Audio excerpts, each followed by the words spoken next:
Hello all. After finishing my review, I thought a bit more in depth about the series.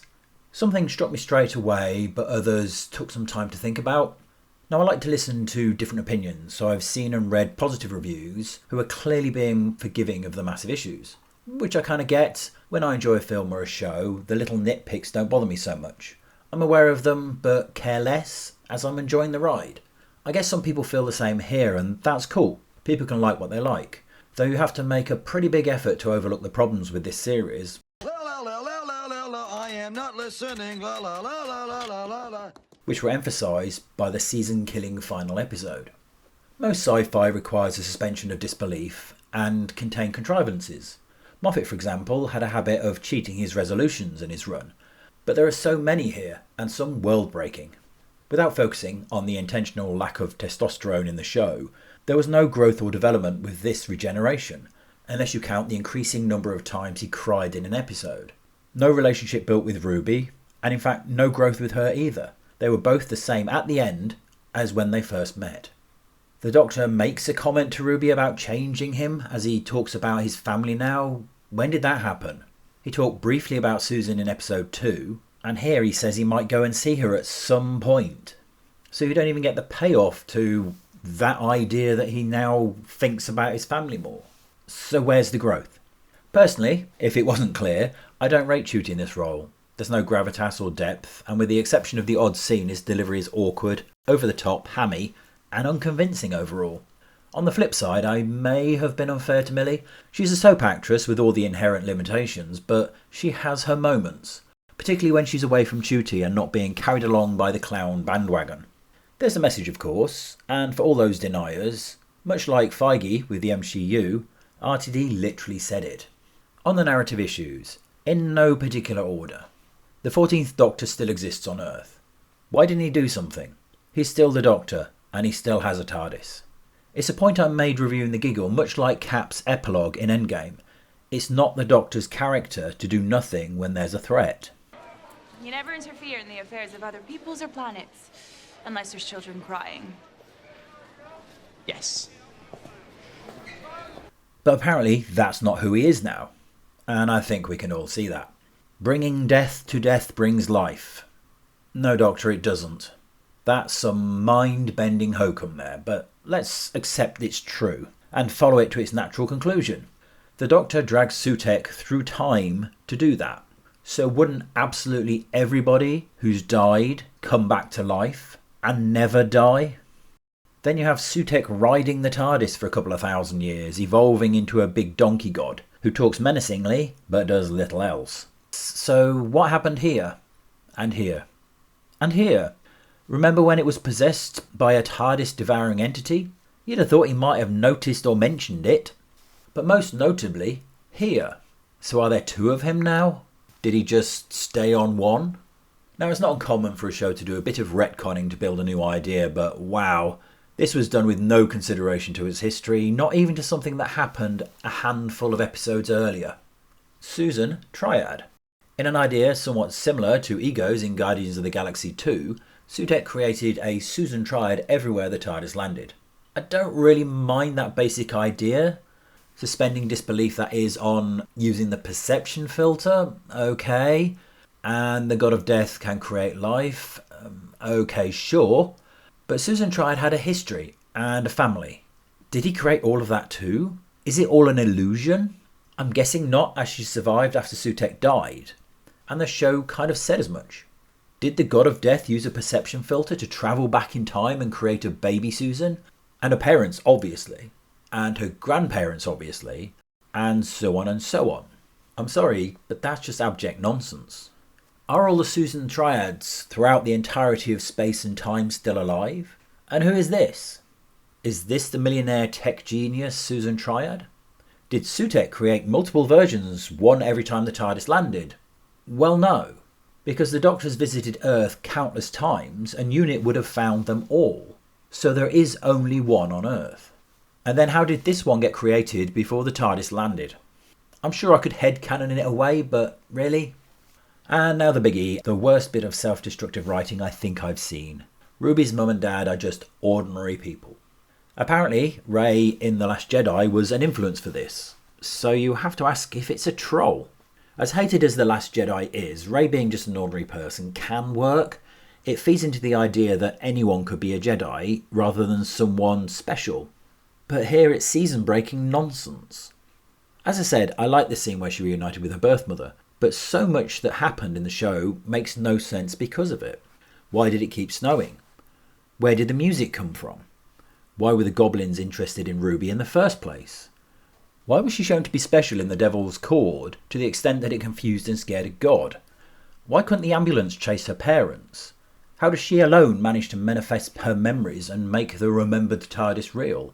How does she make a broken memory MacGuffin work? How does her caring about her mother make her mother so scary to another god? And what was her older self saying that terrified her adopted mother so much she got an injunction? And then further, scared Kate and Mad Tom into quitting. Ruby is just normal. None of that could or should have happened. Could they put something in the next season that explains all of those mysteries? It's possible, but they've already choked at the end of this series. Why would anyone listen to that or pay attention? Okay, so a quick codicil after I finished recording the video. Whilst I was getting the images for the vid, I saw the Maestro say this. How could a song have so much power? And power like him? Like who? The oldest one? On the night of her birth. He can't have been there. What for? And my headcanon went into overdrive. So the Sutek TARDIS being there as the time-travelling, coincidence-hunting goblins tried to grab Ruby created such a confluence of time that it made the moment, and Ruby as its focus, a unique event. As such, Sutek, unknowingly and unintentionally, imbued Ruby with the ability to create the supernatural occurrences like the music and the snow. He made her special. It could be argued it's the reason he emerged when Ruby recreated the moment at Unit. He gave Ruby the power, and created the very mystery surrounding her mum that was his own undoing. I wish that hadn't come into my head, as it would have been much easier just to carry on and pretend I hadn't, but gotta be honest.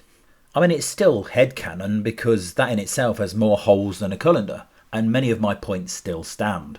By no means the least of which being the Doctor's explanation was Ruby's mum was special because we made her special. I mean, that would have been a good point to explain it, or at least point us in that direction, as they would normally in an episode of Doctor Who.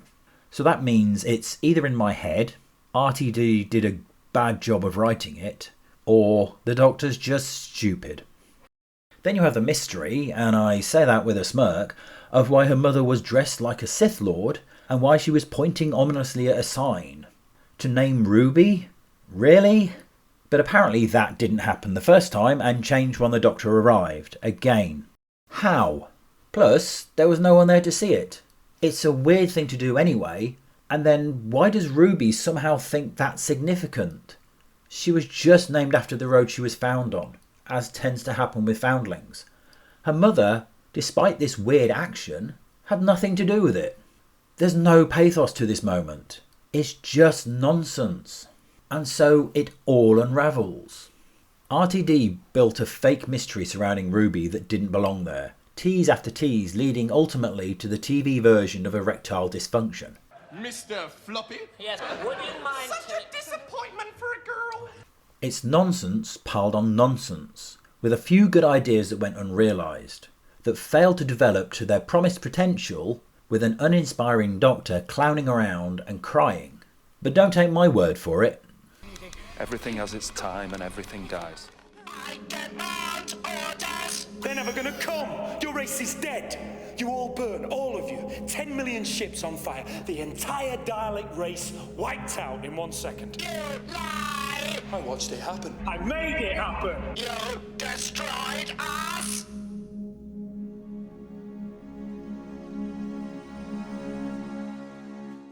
But doesn't that just sum up Christmas?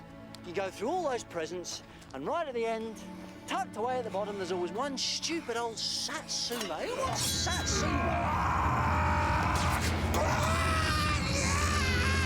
No second chances. I'm that sort of a man. You are letting them go. These are our forests. They are our meat. play games with me. You just killed someone I like. That is not a safe place to stand. I'm the Doctor, and you're in the biggest library in the universe. Look me up.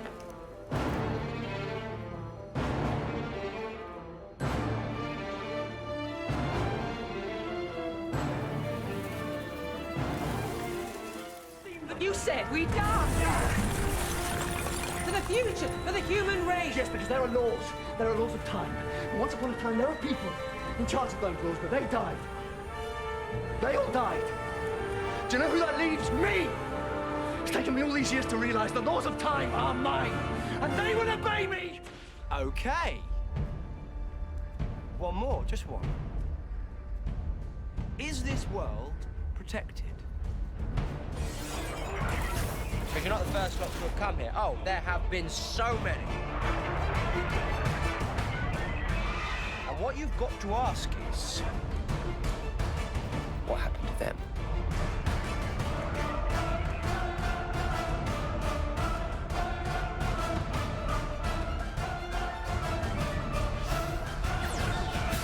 Hello. I'm the Doctor.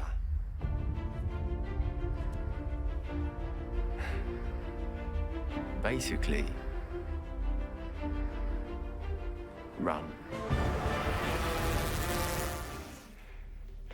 Oh, look, I'm angry, that's new. I'm really not sure what's going to happen now. The anger of a good man is not a problem. Good men have too many rules.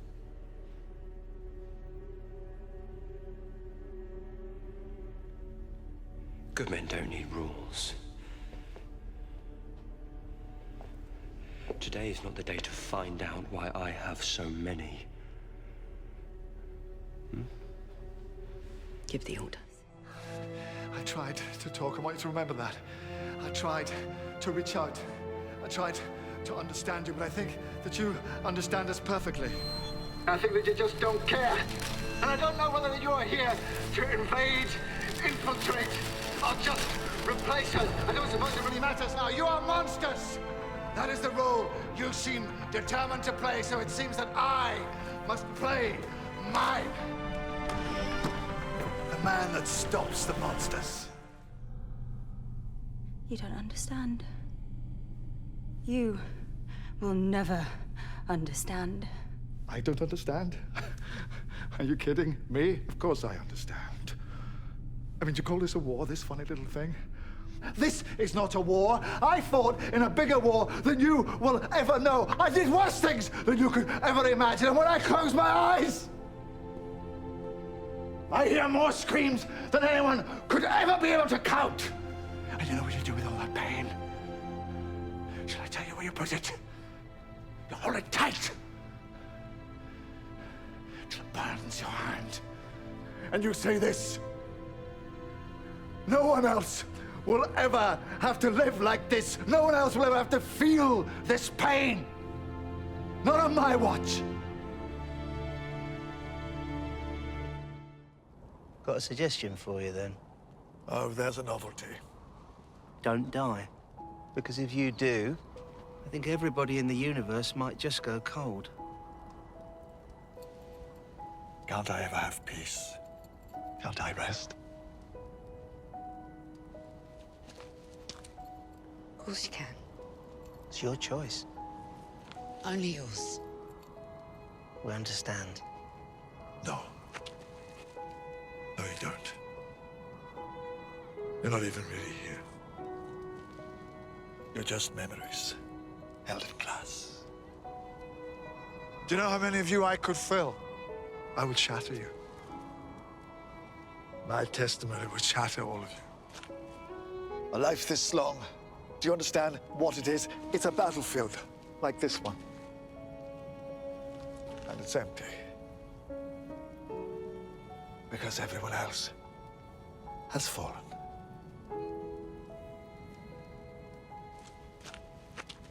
Thank you. Thank you both for everything that you were to me. It's with you the whole time. Not quite a shadow, but hey, don't get me wrong. I mean, my checkups, they're all fine, but it made me think, you know, and I thought I should talk about it. Because those nightmares, I mean, well, they made me realise that the fear is still there. Yeah.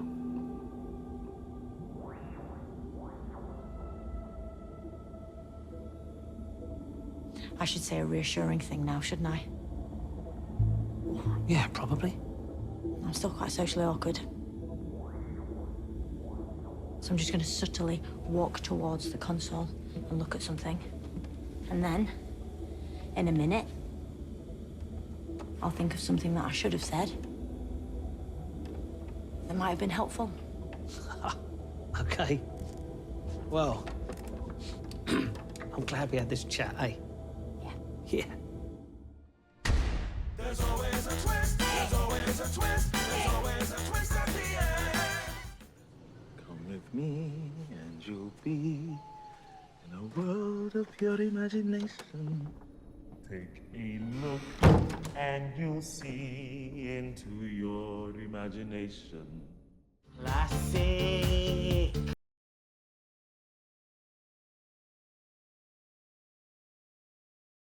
Yeah, I could probably have gone deeper, but you get the point. I long for those glory days, now sadly lost to us, and I can't see this show lasting past the next season, if that even happens. And sadly, it didn't even rage against the dying of the light. It threw itself off a cliff, calling everyone bigots as it hit every outcrop on the way down to its watery end, washed away in the tears of a clown. R.I.P. Doctor Who. You were great once. Thanks for watching, and if you've enjoyed the video, please like and subscribe. And until next time, peace out.